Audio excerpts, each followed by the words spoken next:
नमस्कार दोस्तों। आज हम लोग संविधान के तीसरे पार्ट की चर्चा करेंगे कि कैसे भारत के स्वाधीनता आंदोलन से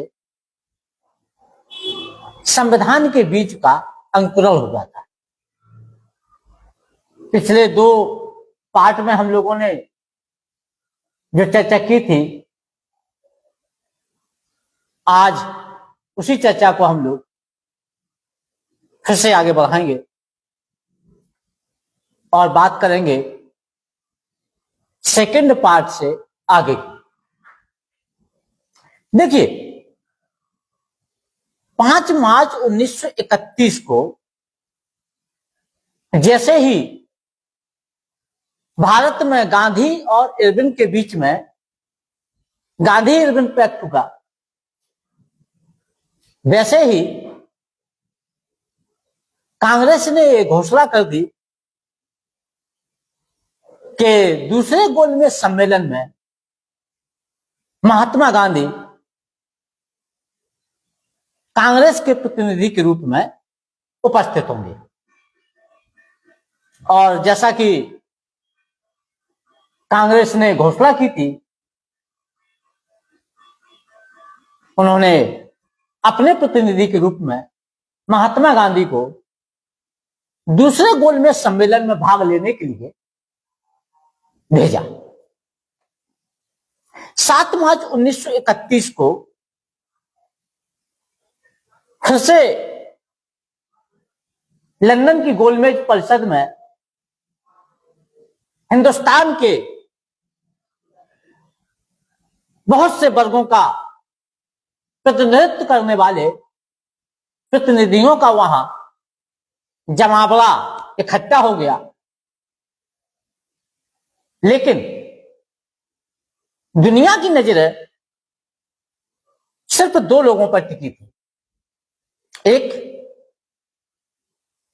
कांग्रेस की ओर से प्रतिनिधित्व करने वाले महात्मा गांधी और दूसरा दलित वर्ग की ओर से प्रतिनिधित्व करने वाले डॉक्टर बी.आर. अम्बेडकर।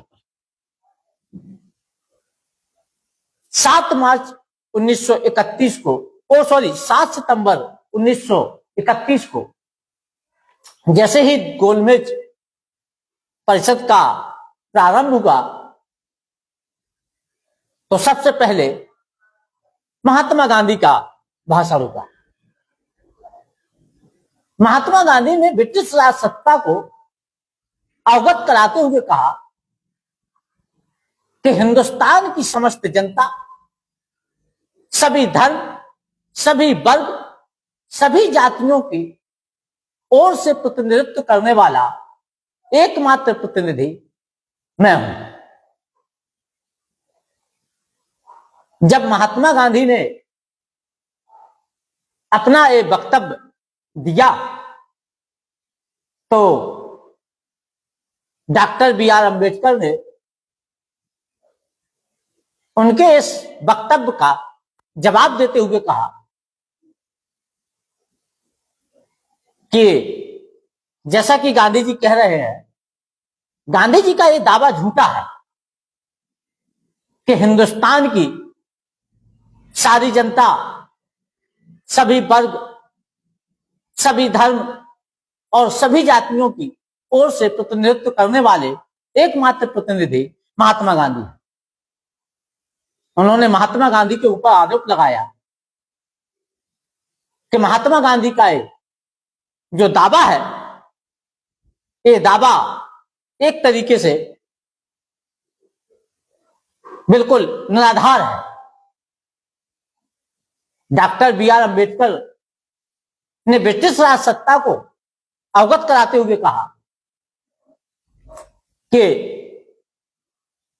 हिंदुस्तान के हर शहर, गांव और कस्बे में जहां मेरी बिल्कुल भी जान पहचान नहीं है, और हिंदुस्तान के हर एक कोने में जहां अछूत रहते हैं,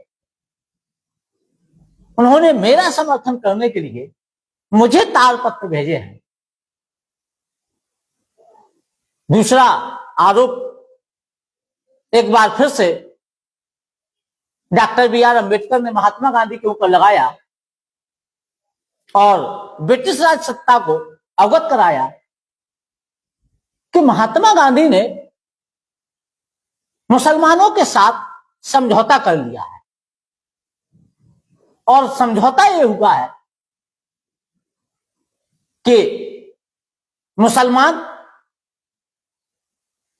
गोलमेज परिषद में डॉक्टर अंबेडकर के द्वारा प्रस्तुत की गई हर एक उस मांग का विरोध करें।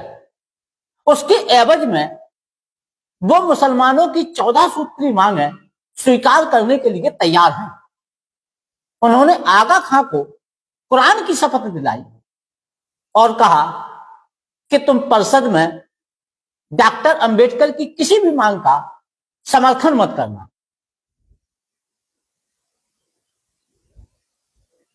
फिर तीसरा जो डॉक्टर अंबेडकर ने करके दिया और महात्मा गांधी के ऊपर आरोप लगाया कि महात्मा गांधी कहते हैं कि अछूत वर्ग हिंदू समाज का अभिन्न हिस्सा है, लेकिन आज सदियों बाद उसी अछूत वर्ग को जब अधिकार मिलने के लिए जा रहे हैं तो महात्मा गांधी का कहना है कि मैं अपनी प्राणों की बाजी लगाकर भी अंबेडकर की हर मांग का विरोध करूंगा। जबकि उन्होंने मुसलमानों की वो अन्यायपूर्ण और कुटिल बुद्धि वाली सारी मांगे मान ली हैं सिर्फ इस वजह से कि कहीं डॉक्टर बी.आर. अम्बेडकर की मांगे स्वीकार न कर ली जाए। महात्मा गांधी ने मुसलमानों के साथ अपनी पूरी हमदर्दी जताई, अपनी पूरी सहमति दिखाई, लेकिन जो महात्मा गांधी कहते हैं कि अछूत भी हिंदू धर्म का, हिंदू समाज का अभिन्न हिस्सा है, उन अछूतों के साथ महात्मा गांधी की कोई हमदर्दी नहीं। देखिए, हम लोग जो बात कर रहे हैं यहां पर, जो हमने पहले वीडियो में बात की थी और जो दूसरे वीडियो में बात की थी, आप जब तक मेरा पहला दूसरा वीडियो नहीं देखेंगे तब तक आपको मेरी ये बात समझ में नहीं आएगी, क्योंकि वहां से कहीं ना कहीं सारी चीजों का लिंक यहां हो रहा है। तो आपको पूरी बात को समझने के लिए पिछले वीडियो को भी देखना पड़ेगा, तब आपको ये बात समझ में आएगी। और इस वीडियो में जो हम लोग बात कर रहे हैं, यहां पर बात कर रहे हैं नंबर 1 के गोलमेज परिषद में डॉक्टर अंबेडकर के क्या तर्क थे और उन्होंने महात्मा गांधी के ऊपर क्या आरोप लगाए। इसी के दूसरे पार्ट में हम लोग बात करेंगे कि महात्मा गांधी के द्वारा क्या तर्क दिए गए और कैसे दोनों के बीच में एक सहमति का निर्माण हुआ था। डॉक्टर अंबेडकर के द्वारा गोलमेज परिषद में जो मांगे रखी गई थी, ब्रिटिश राज सत्ता ने उनको भरोसा दिलाया कि तुम्हारे साथ में, तुम्हारे वर्ग के साथ में पूर्ण न्याय किया जाएगा और आपकी मांगों पर उचित कार्रवाई की जाएगी। डॉक्टर अंबेडकर ने परिषद में जो मांगे रखी थी वो स्वीकार कर ली गई। ब्रिटिश राज सत्ता को तो डॉक्टर अंबेडकर के द्वारा प्रस्तुत की गई मांगे स्वीकार थी, लेकिन महात्मा गांधी को स्वीकार नहीं थी। महात्मा गांधी को जो मूल समस्या थी, वो मूल समस्या अछूतों को मिले पृथक मताधिकार को लेकर के। उस पर डॉक्टर अंबेडकर का कहना था कि जब सिखों को, ईसाइयों को और मुसलमानों को पृथक मताधिकार दिया गया, तब महात्मा गांधी ने कोई विरोध नहीं किया। लेकिन आज जब महात्मा गांधी कहते हैं कि अछूत भी हिंदू समाज का एक अभिन्न अंग है, और जब उसको पृथक मताधिकार मिलने के लिए जा रहा है तो महात्मा गांधी का कहना है कि मैं अपने प्राणों की बाजी लगाकर भी अछूतों का विरोध करूंगा, अपने ही धर्म भाइयों का मैं विरोध करूंगा। एक और महात्मा गांधी तैयार थे कि चाहे प्राण चले जाए लेकिन हम अछूतों की हर मांग का विरोध करेंगे। तो दूसरी ओर डॉक्टर बी आर अम्बेडकर का कहना था कि चाहे मुझे बिजली के खंभे से लटका करके फांसी दे दी जाए लेकिन मैं अपनी मांगों से पीछे नहीं हटूंगा। और जो सदियों से दबे कुचले वर्ग था, शोषित वंचित दलित जो वर्ग था, आज उनको जब अधिकार मिलने के लिए जा रहा है तो मैं उनको हर कीमत पर अधिकार दिला करके रहूंगा। इस प्रकार की एक विकट परिस्थिति का निर्माण दोनों नेताओं के बीच में हो गया था। एक और महात्मा गांधी थे जिनका कहना था कि चाहे मुझे अपने प्राणों की बाजी भी लगाना पड़े तब भी मैं अंबेडकर की हर बात का विरोध करूंगा। तो दूसरी ओर डॉक्टर अंबेडकर का कहना था कि चाहे मुझे बिजली के खंभे से लटका करके फांसी दे दी जाए लेकिन मैं अछूतों को मिलने वाले अधिकार नहीं छोड़ूंगा। इस प्रकार से एक विकट परिस्थिति का निर्माण हो गया और इस परिस्थिति का जो निर्माण हुआ था इसका समाधान हुआ पुणे करार से, जिसको इतिहास में पूना पैक्ट के नाम से जाना जाता है। डॉक्टर अंबेडकर ने महात्मा गांधी के ऊपर जो आरोप लगाए थे उसकी वजह से हिंदुस्तान में उनकी बड़ी कड़ी आलोचना हुई। किसी ने उनको शैतान कहा, किसी ने उनको हिंदू धर्म का दुश्मन नंबर 1 कहा, तो किसी ने उन्हें अंग्रेजों का पिट्ठू कहा, अंग्रेजों का चापलूसी करने वाला चाकर कहा। इस प्रकार के आरोप डॉक्टर बी आर अम्बेडकर के ऊपर हिंदुस्तानी मीडिया ने और हिंदुस्तान के सबल समाज के लोगों ने लगाए। फिलहाल इस जो गतिरोध, जो कंट्राडिक्शन दोनों के बीच में बन गया था, इस कंट्राडिक्शन का रिजॉल्व हुआ पुणे करार से। देखिए, जो हमारे महापुरुष हैं, चाहे महात्मा गांधी रहे हों, चाहे डॉक्टर बी आर अम्बेडकर रहे हों, उनके बीच में चाहे कितने ही मतभेद रहे हों, कितनी ही असहमतियां रही हों, उनका मूल्यांकन हम इस आधार पर नहीं कर सकते कि उनके बीच में कितने मतभेद थे और कितनी असहमतियां थी। उनका मूल्यांकन हम इस आधार पर कर सकते हैं कि दोनों का उच्च ध्येय क्या था। एक हिंदू समाज की एकता को बनाए रखना चाहता था, तो दूसरा सदियों से जो अछूत वर्ग था उसको न्याय, हक और अधिकार दिलाना चाहता था। एक वशिष्ठ था तो दूसरा विश्वामित्र था। एक समाजशास्त्र और राजनीति शास्त्र का प्रकांड पंडित था तो दूसरा नैतिकता और आध्यात्म का मसीहा था। इसी आधार पर हम दोनों ही नेताओं का मूल्यांकन कर सकते हैं, क्योंकि अगर किसी भी नेता के प्रति, जो हमारे राष्ट्रीय नेता हैं, जो हमारे महापुरुष हैं, अगर हम बायस्ड होकर के उनका इवैल्यूएशन करेंगे तो कभी भी हम सटीक तरीके से सही मूल्यांकन नहीं कर पाएंगे।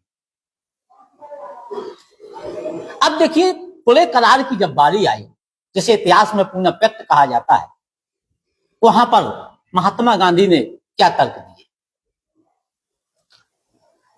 महात्मा गांधी का जो पहला तर्क था, महात्मा गांधी का कहना था कि अंग्रेज बड़े कुटिल बुद्धि के हैं,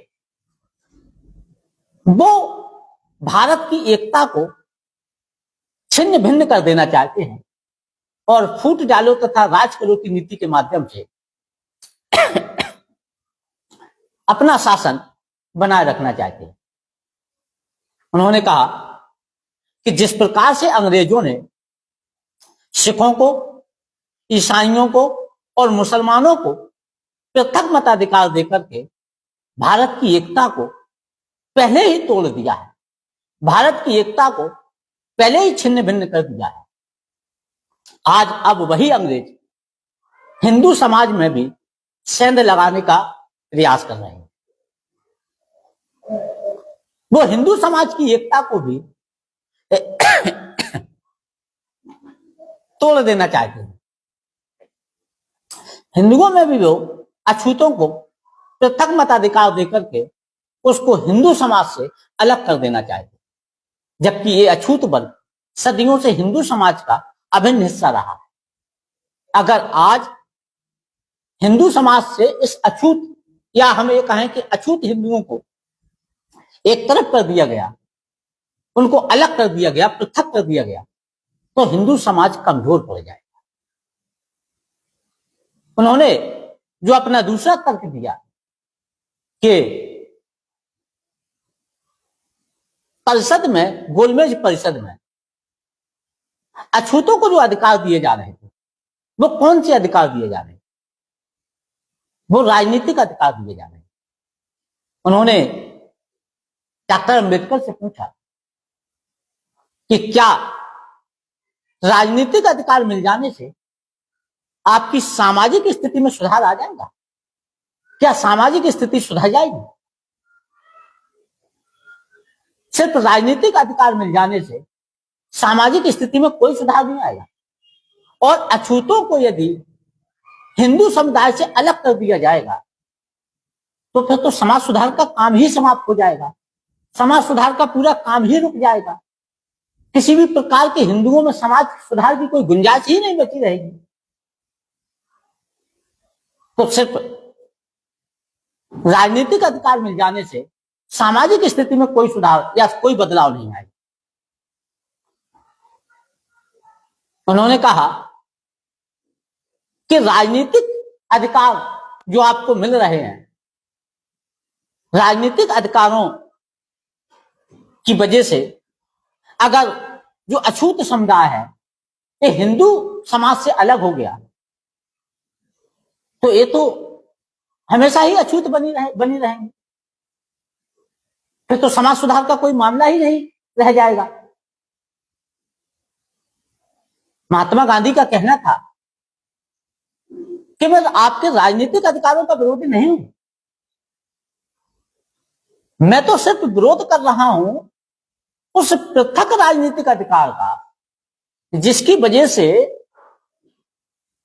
इन अछूत हिंदुओं को, या कहें दलितों को, या कहें अस्पृश्यों को हिंदू समाज से, हिंदू समुदाय से अलग किया जा रहा है। मैं तो सिर्फ इसका विरोध कर रहा हूं कि इनको हिंदू समुदाय से अलग ना किया जाए, क्योंकि अगर ये हिंदू समुदाय से अलग हो गए तो फिर ये हमेशा अछूत ही बने रहेंगे। इस प्रकार से महात्मा गांधी ने डॉक्टर अंबेडकर के समक्ष अपनी बातें रखी। उन्होंने कहा कि हमारा दुश्मन हिंदू नहीं है, हमारा दुश्मन तो हिंदुओं के अंदर व्याप्त वो व्यवस्था है, वो कुरीति है जिसकी वजह से समाज में ऊंच नीच, भेदभाव, छुआछूत जैसी बीमारियां फैली हुई हैं। हमें तो इस राक्षस से लड़ना है, हमें इस शैतान को समाप्त करना है, और एक काम हम तो मिलकर ही कर सकते हैं। मिलजुल करके अगर हम हिंदू समाज के सुधार का काम करेंगे तो हम इसी हिंदू समुदाय को और मजबूत बना लेंगे और बेहतर बना लेंगे और एक बेहतर हिंदुस्तान का निर्माण भी कर लेंगे। इसलिए हमें जो जिस राक्षस को मारना है, जिस शैतान को मारना है, उस शैतान का नाम है जाति भेद। हमें इसको समुदाय से समाप्त करना है। उन्होंने अपना अगला जो तर्क दिया, उन्होंने कहा कि आप आरक्षण ले लीजिए, आप राजनीतिक अधिकार ले लीजिए, लेकिन मैं आपसे विनती करता हूं कि आप पृथक मताधिकार को त्याग दीजिए, क्योंकि इस पृथक मताधिकार की वजह से ही हिंदू समाज में सेंध लग जाएगी, हिंदू समाज में अलगाव पैदा हो जाएगा, हिंदू समाज एक दूसरे से अलग हो जाएगा। इसलिए इस पृथक मताधिकार को त्याग करके सामान्य मताधिकार की प्रणाली को अपना लिया जाए। उन्होंने कहा कि मुझे खेद है कि मैं भी उसी सबल हिंदू समाज का हिस्सा हूं जो अपने ही धर्म भाइयों पर सदियों से अन्याय, अत्याचार और जुल्म करता चला आ रहा। इसलिए डॉक्टर अंबेडकर से उन्होंने विनती करते हुए कहा कि आप हमें प्रायश्चित करने का सिर्फ एक मौका दो, और इसके बाद अगर आपको लगता है तो आप हमें जो चाहे सो सजा दें। डॉक्टर अंबेडकर ने भी महात्मा गांधी की बात से सहमति तो दिखाई, लेकिन उनका कहना यह था कि भाई परिषद में हमें जो अधिकार मिले हैं, आपका कहना है कि आप उन अधिकारों को छोड़ दो। ठीक है भाई, मैं छोड़ देता हूं, लेकिन आप ये बताइए कि आप अपने ही उन अछूत हिंदुओं को क्या देने के लिए जा रहे हैं। तब फिर एक वैकल्पिक व्यवस्था बनाई गई, और वैकल्पिक व्यवस्था ये बनी कि जो 71 सीटें गोलमेज परिषद में अछूतों के लिए निर्धारित की गई थी, पृथक मताधिकार निर्धारित किया गया था, इन सबको छोड़ करके अछूतों के लिए या दलितों के लिए या कहें अस्पृश्यों के लिए 71 सीटों की बजाय सीटों की संख्या बढ़ाकर के 148 कर दी गई। केंद्रीय विधानमंडल में सबल हिंदुओं को मिलने वाली 10% सीटें इसी अछूत समुदाय को दी गई, और सार्वमत 10 साल बाद लिया जाएगा, ऐसा दोनों के बीच में सहमति बनी।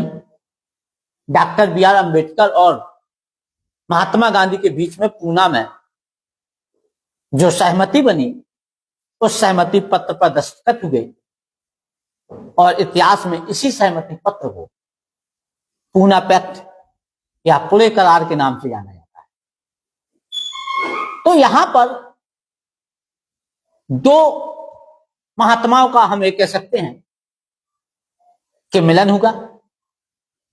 दोनों ने एक दूसरे की बात को बड़ी गंभीरता से समझा, और डॉक्टर अंबेडकर ने अपनी सहमति दिखाई कि ठीक है भाई, हम पृथक मताधिकार छोड़ने के लिए तैयार हैं। तो आज हम लोगों ने इस कहानी को जो सेकंड पार्ट में थी उसी से आगे बढ़ाया,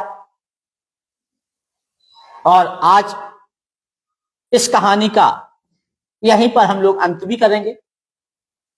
इसके आगे की कहानी की चर्चा हम लोग जो पार्ट 4 आएगा उसमें करेंगे,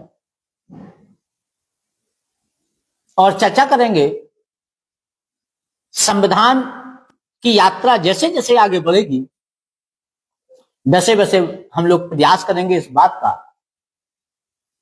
कि महात्मा गांधी और डॉक्टर बी.आर. अम्बेडकर के बीच में हमारी एक बेहतर समझ कायम हो।